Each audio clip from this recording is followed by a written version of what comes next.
കമ്മ്യൂണിസ്റ്റുകാർ വായിക്കുന്ന പുസ്തകങ്ങളുടെ ഒരു ധാരണയുണ്ട്, കോൺഗ്രസ്സുകാർ വായിക്കുന്ന പുസ്തകങ്ങളെ പറ്റിയും ചില ധാരണകളുണ്ട്. അതിലേറ്റവും പ്രധാനപ്പെട്ട ഒരു പുസ്തകമുണ്ട്, അത് ഞാൻ ഇതിനിടെ ഒരു സംവാദത്തിൽ തന്നെ പറഞ്ഞു. ഇന്ത്യയെ കണ്ടെത്തൽ. ഇന്ത്യയെ കണ്ടെത്തൽ ആരെഴുതിയതെന്നറിയോ?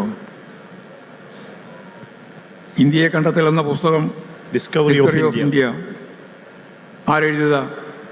നെഹ്റുവിൻ്റെ ജവഹർലാൽ നെഹ്റുവിൻ്റെ പുസ്തകമാണ്.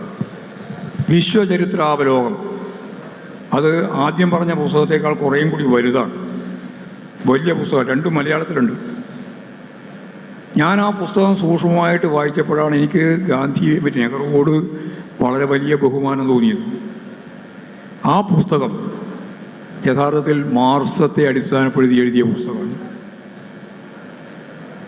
ലീഗുകളോട് ഞാൻ പറയുകയാണ്, മാർക്സത്തെ അടിസ്ഥാനപ്പെടുത്തി എഴുതിയ പുസ്തകമാണ്. എങ്ങനെയാണെന്ന് ഞാൻ പറയാം.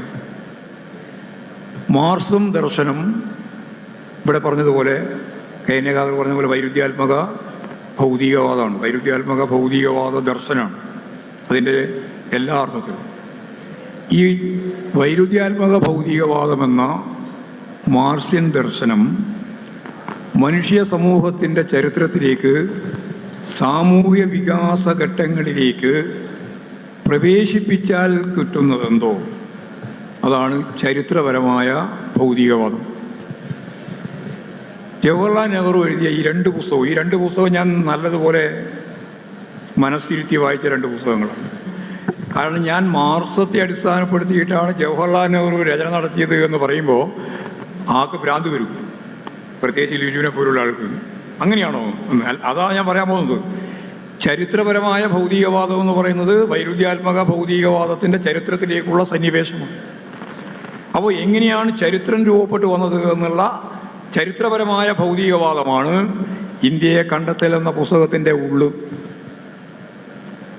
ഞാൻ നേരത്തെ പറഞ്ഞ ഈ രണ്ട് പുസ്തകവും രചിക്കപ്പെട്ടത് ജവഹർലാൽ നെഹ്റുവിൻ്റെ ഈ അവബോധത്തോട്, ചരിത്രപരമായ അവബോധത്തോടു കൂടി എഴുതപ്പെട്ടതാണെന്നുള്ളത് കൊണ്ടാണ് മാർക്സ്യൻ ദർശനമായ വൈരുദ്ധ്യാത്മക ഭൗതികവാദത്തെ ചരിത്രപരമായ ഭൗതികവാദമാക്കി രൂപപ്പെടുത്തി അതിൽ നിന്ന് ചരിത്രരചന നടത്തിയ ഇന്ത്യയിലെ ഏറ്റവും പ്രധാനപ്പെട്ട ഒരുപാട് ചരിത്രകാരന്മാരുണ്ട്.